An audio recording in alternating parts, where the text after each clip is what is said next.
जों दिनै 1 आगस्तआव बड' नेशनेल कनभेनसन लिंनाय जादों। बे स्पेसियेल कनभेनसन बे जिबां बर'फोरनि आफाद बेखौ लानानै लिंनाय जादों। दा बे आफादाव बे कनभेनसनाव जोङो दुलाराय बर' फरायसा आफादखौबो लिंहरनाय जादोंमोन आरो इउपिपिएलनि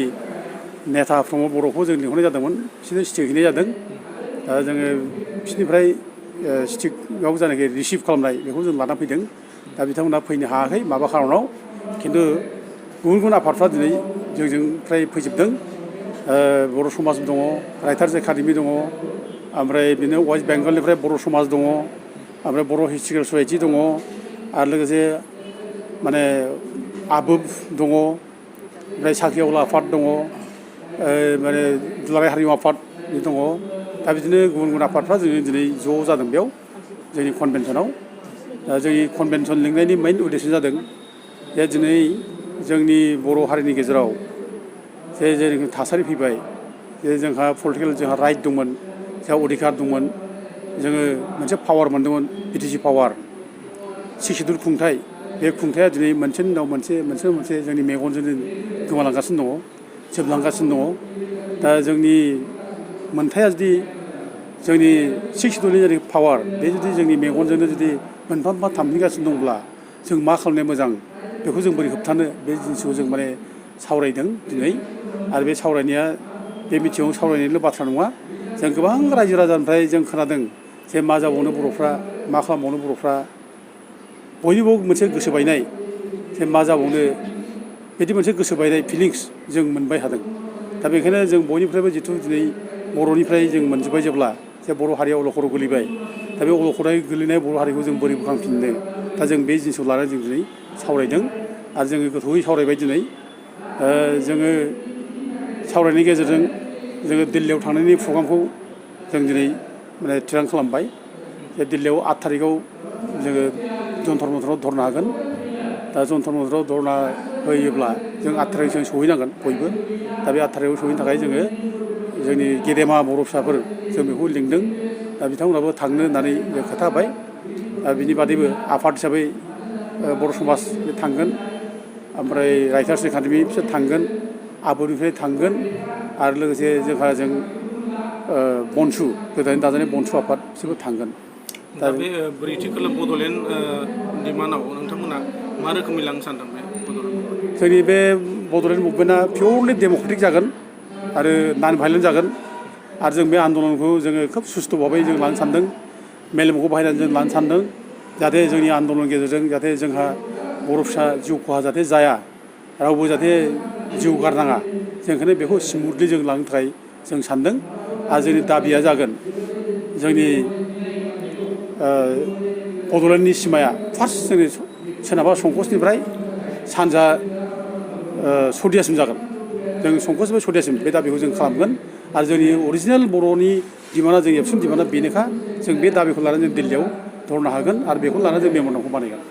बे डिमान्डसआव नोंथांमोनखौ रायजो राजाफ्रा बेसेबांसो सहाय होदों? दा रायजो राजाथ' जोंखौ बिराद माने सहाय होदों। रायजो राजाफ्रा दिनै गावसोरनो बुंदों मा जाबावनो होननाय बाथ्रा बर'फोरनिफ्राय फैदों। दा बयहाबो दुखु दं। दा बयबो बर'नि बे संग्रामजोंनो गेब्लेनाय बर' जाथिया एथ' संग्राम खालामदों बर'फ्रा। एबसुनि माने दैदेननायाव, उपेन्द्र ब्रह्मनि दैदेननायाव आन्दलन खालामदों, बेयावबो रायजोफ्रानो गेरेबदों। आरो जायनाखि नेक्स्ट फेजनि बिएलटिनि जोंनि मुभमेन्ट, बेयावबो रायजोफ्रानो गेरेबदों। आरो बिनि उनाव नै जोंहा माने माबानो फैबाय, प्रमद बर'मोन आन्दलन खालामबाय, बेयावनो रायजोफ्रानो गेरेबदों। आरो जोंहा माने 30 बोसोर संग्राम खालामदों जोंहा एनडिएफबि अस्त्र लानानै। बिसोर गावसोरबोथ' बिराद माने जालाखार बिलाखार सातजाल्ला जिबन जाबाय आरो रायजो राजाफ्रा खस्थ' मोनबाय। दा बिसोर गासिबो बुंनो थाङोब्ला रायजो राजाफ्रा बर' जाथिनि समयसाखौ मिथिगौ। दा बे समयसाखौ मिथिनाय हिसाबै दिनै बयबो बुंदों मा जागोन, मा खालामबावनो, मा मोनसे उफाय खालामदो, न'आव जानाय नंलिया। आरो दिनै मोनसे गोसो बायदोंमा बे बिटिआरखौ लानानै गोसो बायदों बयबो। बे बिटिआर फैनायनि उनाव माथो मोनसेनो मोनसे जोंहा जोंनि क्षमता जोबलांगासिनो दं, जोंनि जायनाखि अधिकार मोन्थाय दंमोन बे जोबलांगासिनो दं। दा गथिखे जों माबा मोनसे बेब'स्था खालामफिनदो, न'आव जालिया। बे रायजो राजानिफ्राय बे जिनिसा फैदों आरोखि। दा ओंखायनो जों रायजो राजानि सेन्टिमेन्ट, रायजो राजाया जे बुजिदों, दा जों बिसोरनि सेन्टिमेन्टखौ जोङो माने मोननानै जोंबो गोख्रोंसिन जादों, गोरासिन जादों। दा जों गोख्रों सेन्टिमेन्टखौ लानानै दिनै बड'लेण्ड रायजोखौ जों दिनै गिदिंखादों। साननैसो सिगां एबसुनि नेहाथारि खोरोमदावआनो जे बुंदों बड'लेण्ड स्टेट दानायनि मोनसे पलिसि गैया होननानै बे समाव। दा बड'लेण्ड रायजो पलिसि गैया होननाय एबसुनिफ्रायथ' बिदिखौ बुंनो नाङामोन। दा खोरोमदाव औवारिमोनहा जुदि एबसुआव थानानै बिदि बुंग्रा जायोब्ला बेथ' लासिंसिं बियो जोबोद लासिंसिं सेन्ट्रेल गभर्नमेन्टआ माब्ला पलिसि लायो माब्ला पलिसि लाया बिसोर जेब्ला पलिसि लायो अब्लासो जों माने खुगा सिनसै नामा बाथ्रा जोंहा कनस्टिटिउसन मा दं संबिधान मा दं जों जेब्ला संबिधाननि अधिकारखौ लानानै जेब्ला आवाज होगोन अब्लासो नों पलिसि लागोन नों सिरि उन्दुबाय थाबा गभर्नमेन्टआ पलिसि लागोन नामा दा जोंनि संबिधानाव जोंहा स्पष्ट रोखानाय दं 2-3 आर्टिकेल भारत संबिजितआव दा बे हिसाबै जों माने आलादा रायजो बिनो हायो दा नों बेखौ जुदि नों बुङाबालानो सिरि थायोब्ला नोङो जोंहा माने गभर्नमेन्टआ पलिसि गैया रायजो मोननाय जोंहा माने क्राइटेरिया गैया रायजो बिनाय जोंहा माबा गैया होनना बुङोब्ला बेखौ माने गावजे रायजो बिनायजों बेरेखा जाबाय बिसोर प्रमान जायो नों मानो बुंनो फालाय बे खोथाखौलाय नों जेब्ला जुदि जेब्लासिम नों आवाज होआ नोङो बड'लेण्ड रायजोनि जेब्ला बुङा नोंखौलाय सोर खोनासंफालाय नों माला नेबाय थागोन नोंनि बड'लेण्डखौ हरगोन होननानै नों बुंनो हागोन नामा जे माब्ला समाव बड'लेण्ड होगोन होननानै माबे समाव बड'लेण्ड होगोन नों मानो नेबाय थायो बेखौलाय बिथांमोना बिटिआर मोननायखौनो बड'लेण्ड मोननाय होननानै सानना लाबाय नामा दाथ' नंगौ बिसोरथ' बिटिआर मोननायखौनो बड'लेण्ड मोननाय सानना लादों बिसोरो बुंदोंबो बिसोरो बिटिआरआ बड'लेण्डनिफ्राय माने जोंना बिटिसिनिफ्राय बिराद देरसिन बड'लेण्ड रायजोनि समान बिटिआरआ ओरै होनदों आरो बिटिआर सोदोबालायनो एखेबारे बिराद गिदिरखाथार बिदि बुंलादों दा उदि बिसोर जे बिटिआरजोंनो माबा गोजोनबाय बिसोर जे बड'लेण्ड नांला बे प्रमान जाबाय आरो बिसोरो जायनाखि एग्रिमेन्ट खालामदों बिटिआरआव बे एग्रिमेन्टआव बिसोर लिरना गारबोखादों जे बड'लेण्ड रायजो नांलिया बे बाथ्राखौ बिसोर लिरना गारबोखादों दा बड'लेण्ड रायजो नांला होनबाय जेब्ला दिनै बिसोर बड'लेण्ड रायजो बिनायखौ बिसोर दिनै लाजिगोन बिसोरो सोरबा ग्रुपआ जुदि बड'लेण्ड रायजो बिनो ओंखारदोंब्ला दिनै बिसोरो लाजिनाय मोनगोन जे दिनै माथो बिसोरसो बड'लेण्ड रायजो बिफिनबाय माथो दस्रा ग्रुपआसो दा लाजिगोन आरो लाजिनायनि खोथा नङा हयथ' गभर्नमेन्टआ बिसोरखौ प्रेसार होगोन हेमन्त मोनहा बुंगोन हयथ' बुंगन जे नोंसोर बिटिआर सुक्ति खालामबाय नोंसोर आं बिटिआर सुक्ति खालामहरबाय नोंसोर बुंनाय बायदि आं माने बिटिसिआव नोंसोर माने सिफ्ट खालामबाय प्रमद बर'मोनखौ नोंसोर इएम जाबाय बिटिसिखौ काउन्सिल नोंसोर सालायबाय दिनै मानो नोंसोरनि गेजेरनिफ्राय माब्रै बड'लेण्ड रायजो बिग्रा ओंखारबोखो बर' जाथिनि गेजेरनिफ्राय दा बेखौ हिमन्त बिश्व शर्मानिसो बुंगोन बेथ' आसामखौ बुखावनो गैया नालाय बे बुंगोन दा बे बुंनाय हिसाबै दिनै बिसोर मोदोमाव नांगोन दिनै एबसुआ दिनै बिसोर बादा होग्रा ग्रुपसो जानोसै आरो दानिया दा हिमन्त बिश्व शर्मा बुंनाय नालाय बिसोर बुंसै दानिया जे दा बड'लेण्ड रायजो मोननाय जोंहा माबा गैया क्राइटेरिया गैया बड'लेण्ड रायजो सरकारा पलिसि गैया बायदिसिना बे खोथाखौ दिनै माने माबाया एबसुआ दिनै बुंबाय आरोखि दा बुंनाय खार'ना बेनो दा बिसोर सुक्ति खालामनानै फैनायाव बड'लेण्ड रायजो नांला होननायनि उनाव दा नों मा मोखाङै दिनै माने देनां गासै समायसाखौ नायनानै बर' जाथिया माबायदि मोनसे जाग्रिथायाव फैनांगोन दा दिनै बर' जाथिनि आङै जों ओंखारफिननांगोन दिनै बर' जाथि जेसेबां आफाद दं जोंनि आफादा देरसिन नङा जाथिया देरसिन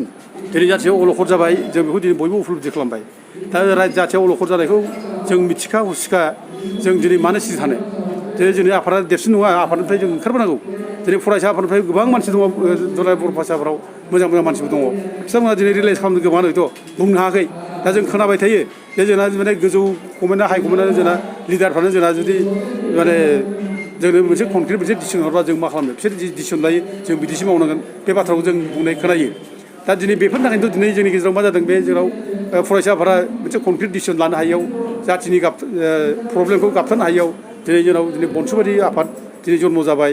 आरो गोबां बर' रायजोनि थाखाय मावग्रा जोंनि आफाद जन्म जाबाय ट्राइबेल स्टुडेन्टस इउनियन दिनै जन्म जाबाय दा बेफोर मानो जन्म जादों थारमाने जोंनि आफादफ्रा जोंखौ मोजाङै दैदेननो हायाखै जोंनि आफादफ्रा जोंनि बर' जाथिनि समस्याखौ मोजाङै माने उपलब्धि खालामनानै माने पारफेक्ट लामाजों जोंनि आफादखौ दैदेननो हायाखै बे दैदेननो हायैनि थाखायनो दिनै जोंनि आफादफ्रा दिनै फरायसा आफादखौ बिसासाव लानो हायाखै गोमादों आरो दिनै बे बिटिआर सरकारनि सायावबो माने बिसासा गोमादों बेखायनो जों गोदानै जोङो माने रायजो बिनो थाखाय रायजो राजाफ्रा दिनै आवगायबोदों आरो बेयाव हयथ' गोबाङानो दिनै जाथिया देरसिन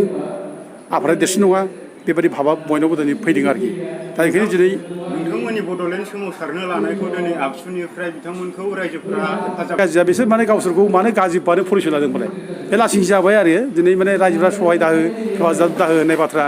बेबायदि देरसिन लासिंसिं बाथ्रा जेबो गैया फरायसा आफादा नोङो माबोरैहाय रायजो बिनायखौ माबोरै अपस खालामनो हायो दा जोंनि फरायसा आफादा रायजो बिनायखौ अपस खालामग्रासो जाबाय आरोखि मानो जाखो बिदिलाय बिसोर सापर्टसो नांगौ सापर्ट हो दे जों बिनो हायाखिसै माबा मोनसे बुस्थु जाबाय सोरबा बिदोंबा बिहै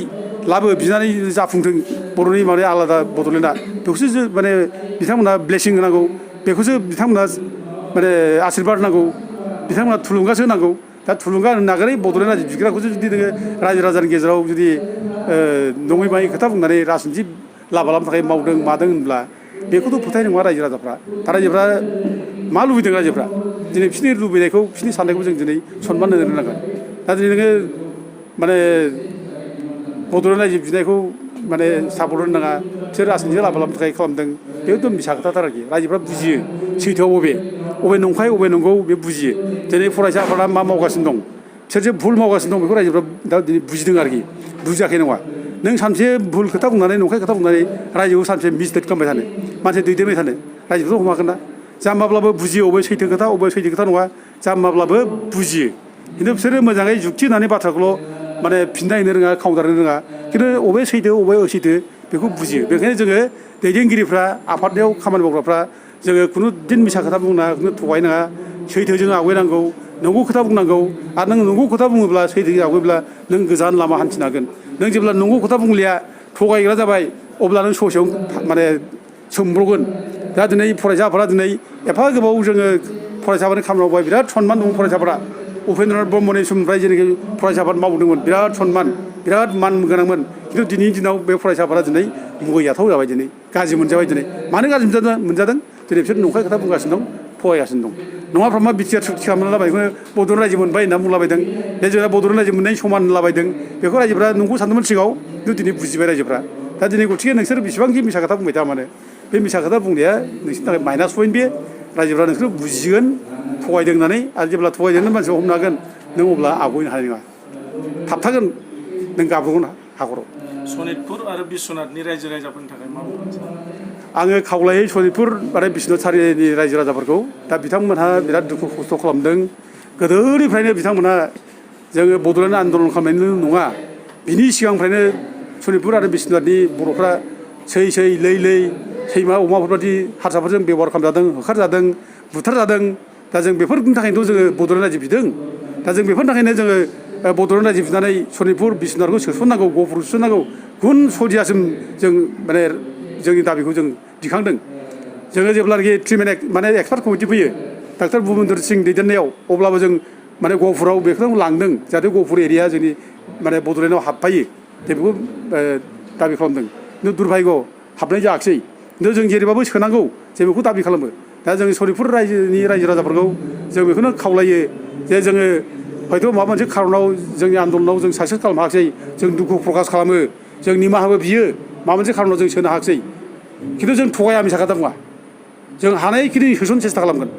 सोसनथारनांगौ बेखौ बिटिसिआवबो सोनांगौमोन बिटिसिआव हाबनाय जायाखै आरो बिटिआरआवथ' हाबथारनांगौमोन बिटिआरआव मानोना बिटिआरआव बिराद गिदिर जोंहा माने संग्रामि आफाद दङ जेनेबा बिसेस करि एनडिपि बादि आफाद जाय आफादखौ दिनै सारा भारतावनो माने गिग्लुङोमोन जाय आफादखौ बिराद गुरुत्व होदों जाय आफादखौ लानानै जोंनि बर' जाथिया दिनै बिराद गिदिर मोनसे माने माबा मोन्दों रैखाथि मोन्दों पजिसन मोन्दों गभर्नमेन्टआ गुरुत्व होदोंमोन बे हिसाबै जों सानदोंमोन बिटिआर सुक्ति जाब्ला माने जोंना सनितपुर बिश्वनाथ बे हाबफाजोबगोन जों सानदोंमोन खिन्थु बिटिआर सुक्तियाव बेखौ गुरुत्व होआखिसै जेबो सोनांगौना मानांगौ बिसोर रायलायाखिसै दा ओरैनो एकरावबो जेबो गैया लिरनानैबो दोनाखै दा बिसोरो एनेक्सारबो होआखै दा ओरैनो खुगाजों बुंगासिनो दं जे माने सनितपुर आरो बिश्वनाथआ हाबगोन जोंहा आन्दारस्टेन्डिं दं होननानै बुंदों दा नोङो आन्दारस्टेन्डिंजों खुनु सरकारा खामानि मावा नोंहा मा आन्दारस्टेन्डिं दं नोंखौ सोर गुरुत्व होनो दालाय नोंनि एकराव थाखानायखौ मावाखै एकराव थानायनि अनेक जिनिस माने थाबथानानै दङ दिनै नोंनि बे एकराव गैयै बे आन्दारस्टेन्डिंखौ मानो मावफालाय दा दिनै बे आन्दारस्टेन्डिंआव दंखायो ने बाथ्राया माथ्र बे माने रायजो राजाखौ सनितपुर रायजो राजाखौ बे माने ओरैनो आन्दोआव दोननाय आरोखि गोजोन फ्लानाय जे जाहाथे खुद्रिनाया जाहाथे माने दमायो जिमायो जाहाथे जोंनि सायाव गाज्रि मोना बे जिनिसखौ जिमायनायखौ माने जिमायनो थाखाय सनितपुर रायजो राजाफ्रा जाहाथे बिग्राया बेनि थाखाय बे बाथ्राखौ बुंनाय जादों जों बेखौ सानो खिन्थु आं बेखौ बुंनो लुबैयो दिनै माने फरायसा आफादनि नेताफ्रा बेबायदि बेसेबां नों दाबायनानै दोनबाय थानो बिदिजों नंखाय खोथा नङै खोथाखौ बेसेबां बुंबाय थानो फालाय सानसे जुदि नोंसोरो गमाबानो जुदि हाबगोन होननानै जुदि सोनो जुदि हायाब्ला नोंसोरो बबाव थांनो अब्लाथ' बिग्रायनाया बिसोर बांसिन बिग्रायगोन सनितपुर डिस्ट्रिक्टनि बिश्वनाथ डिस्ट्रिक्टनि बर' फिसाफ्रा बांसिन बिग्रायगोन बांसिन गाज्रि मोनगोन आं बेखौ दिनै बुङो आरोखि दा दिनै जोंहा दिनै बर'लेण्डनि गेजेराव दिनै जायनाखि बर' रायजोफोरनि गेजेराव दिनै मोनसे बिग्रायनाय फैदों बे बिग्रायनाय फैनाया जों मोनखानाय अधिकाराव जों मोनाखै मोनखानाय अधिकारा जोंना दिनै गोमालांगासिनो दं दा बे समाव जोंनि गोमानाय अधिकारखौ जोङो माने माबानो थाखाय जोङो मोनफिननो थाखाय गोमा जानानै जोंनि अधिकारा गोमा जानानै जोंहा बांसिन सेन्टिमेन्टेल जादों माथो जोङो मोनखानायबो गोमालांजोब्बायसो मोनसे सेन्टिमेन्टेल मोनसे बिग्रायनाय बांसिन जादों स्ट्रंसिन जादों बे बिग्रायनाया जोंनि जाथिनि गेजेराव बांसिन फैदों आरो निसय सनितपुर आरो बिश्वनाथावबो बे बिग्रायनाया फैगोन हाबाब्ला आं सानो जेराव खोथा होदोंमोन खोथा होनाया जाफुङाब्ला बिग्रायनाय फैगोन बेनिखायनो जों फरायसा आफादा साबधान जानाया मोजां आरोखि बे मिसा खोथा बुंबाय थानायखौ बन्द' खालामनाया मोजां नंगौ खोथाखौ बुं रायजो राजाफोरनो हाबाबा हाबा थख' बुंना हो आरो हाबोब्ला मारै हाबगोन बुंना हो दा नों ओरैनो जोंहा आन्दार सिदिं दं सोनायजों रायज्लायगासिनो दं होनब्लाथ' जानाय नङाना नों आन्दार सिदिं बबे आन्दार सिदिं खालामना दों दिनै नोंनि माने चिफ मिनिस्टार हेमन्त बिश्व शर्मा बुंगासिनो दं एखेबारे खुनु सनितपुर डिस्ट्रिक्ट बिश्वनाथ डिस्ट्रिक्ट हाबा होनना बुंगासिनो दं आरो लेटारबो हरखांबावबाय बे सनितपुर आरो बिश्वनाथ माने डिस्ट्रिक्टनि बर' गामिफोरखौ BKWसो सोनांगौ होननानै लेटारबो अर्डार हरखांजोबबावबाय दा गथिखे नोङो बोरै नों बुंनाया बोरै सैथो जाखोबालाय अबेखौ रायजोफ्रा लानो अबे नंगौ दा गभर्नमेन्टनि अर्डारा नंगौ ना नोंनि खोथा बुंनाया नंगौ बाथ्राया कुइसन जाया होमबा बे कुइसन जायो दिनै बेनि MLA आबो दिनै माने हाजरिका बुंगासिनो दं आंनि दरसेबो गामि आं सोआ बे बुंगासिनो दं दा बिदिब्ला जों नुयो बे माने सनितपुर आरो बिश्वनाथ जिल्लाया माने बिटिआरआव हाबनाय नङा जों बेखौ दिनै नुगासिनो दं आरोखि